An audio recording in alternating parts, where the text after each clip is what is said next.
పతంగ్. ఈ సినిమా రీసెంట్గానే థియేటర్లో రిలీజ్ అయ్యి మంచి హిట్ టాక్ని అయితే సొంతం చేసుకుందనమాట. ఈ మూవీని సన్నెక్స్ట్ వాళ్ళు అయితే తీసుకొస్తున్నారు. జనవరి 30వ తేదీ నుండి స్ట్రీమింగ్ అయితే కాబోతుంది సన్నెక్స్ట్లో. పతంగ్ మూవీ చూడాలనుకుంటే సన్నెక్స్ట్లో జనవరి 30 నుంచి రాబోతుంది. అండ్ కార్తీ గారు మెయిన్ లీడ్గా యాక్ట్ చేసి సంక్రాంతి రిలీజ్ అయిన ఫిల్ము అన్నగారు వస్తున్నారు తెలుగులో. సో ఇది సంక్రాంతికి థియేటర్స్ కాదు లేక ఈ మూవీ తెలుగు వర్షన్ రిలీజ్ చేయలేదు. సో మోస్ట్లీ ఇది తమిళ్లో మాత్రమే ఇస్తారనుకున్నాం. బట్ అన్ఫార్చునేట్లీ ప్రైమ్ వాళ్ళు సర్ప్రైజ్ ఇచ్చారనమాట.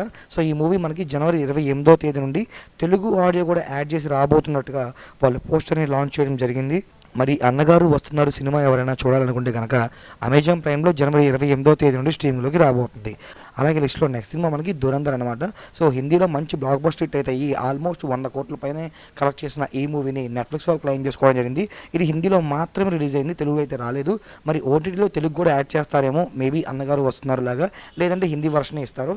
జాన్ 30న క్లారిటీగా తెలుస్తుంది మనకి. సో పోస్టర్స్లో వాళ్ళు ఎక్కడ లాంగ్వేజెస్ అయితే మెన్షన్ చేయలేదు. అలాగే లిస్ట్లో నెక్స్ట్ వెబ్ సిరీస్ మనకి కొహర్ సీజన్ 2 అనమాట. సీజన్ 1 మనకి నెట్ఫ్లిక్స్ వాళ్ళే తీసుకొచ్చారు. సో మోస్ట్లీ సీజన్ 2ని కూడా వాళ్ళే తీసుకొస్తారనమాట. ఈ కొహర్ సీజన్ 1 అయితే మంచి హిట్ అయితే అయిందనమాట. సో మంచి బ్లాక్ బస్టర్ సిరీస్ అనమాట ఇదైతే. సో ఇప్పుడు మనకి ఫెబ్రవరి 11th నుంచి నెట్ఫ్లిక్స్లో ఈ కొహర్ సీజన్ 2ని కూడా స్ట్రీమింగ్ అయితే చేస్తున్నారనమాట.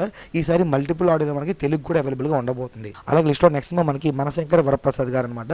సో ఈ మూవీ యొక్క ఓటీటీ రైట్స్ మనకి G5 క్లెయిమ్ చేసుకోవడం జరిగింది. ఈ మూవీ సక్సెస్ఫుల్గా థియేటర్లో రన్ అవుతూ ఆల్మోస్ట్ 400 కోట్లకు చాలా దగ్గరగా అయితే ఉందన్నమాట. సో ఈ మూవీ చాలా హిట్ అయితే అయింది పొంగల్కి. ఈ మూవీ యొక్క ఓటీటీ రైట్స్ మనకి G5 క్లెయిమ్ చేస్తున్నారు. మోస్ట్లీ ఈ మూవీ మనకి ఫెబ్రవరి 15th నుంచి స్ట్రీమింగ్ అయ్యే ఛాన్సెస్ చాలా ఎక్కువగా ఉన్నాయి. అలాగే రవితేజ గారు మెయిన్ లీడ్గా యాక్ట్ చేసి ఈసారి మంచి హిట్ ఇచ్చారు. బట్ సంక్రాంతి ఉన్న సినిమాల వల్ల ఇది బాగా ఫేమ్గా అయితే కాలేకపోయింది. అదే భక్త మహాశైలకు విజ్ఞప్తి. అంటే మిగతా రాడ్లతో పోల్చి ఇది చాలా చాలా బెటర్ అనమాట. ఈ మూవీ యొక్క ఓటీటీ రైట్స్ కూడా మనకి G5 వాళ్ళే క్లెయిమ్ చేసుకోవడమే జరిగిందనమాట. సో ఈ మూవీ యావరేజ్గా అయితే నిలిచింది. సో ఎందుకంటే అనగనగా ఒక రాజు ఆల్మోస్ట్ 100 కోట్ల పైన కలెక్ట్ చేసిన ఈ మూవీ 15 కూడా ఇంకా క్రాస్ చేయలేకపోయిందనమాట.